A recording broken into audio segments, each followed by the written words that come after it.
Ma'am, tapos na ako sa 7 days task ko. Need pa rin ba na mag-CS pa rin uupo for 1 hour? Hindi na, thanks po. So, yes po mga loves ko, no?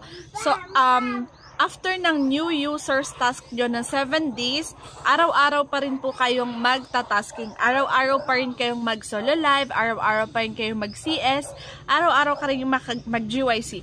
Para hanggat sa makaipon kayo ng withdraw, points to withdraw, tas kapag nag-withdraw kayo, another live na naman, araw-araw lang po yan na ginagawa natin. Live lang araw-araw para makapag-ipon kayo ng points to withdraw dito sa Popo. Okay? Ayan. So, yun. Araw-araw sipagan nyo lang hanggang sa makaipon kayo ng points to withdraw 100,000 points, $10 yan, 500 plus pesos po siya. Pag i-withdraw nyo siya sa GCash nyo, sa Maya nyo, 'di ba, sa bank accounts nyo. So sipagan lang sa pagtatasking araw-araw guys ha. Tsaka ang ayoko dito guys, wag sana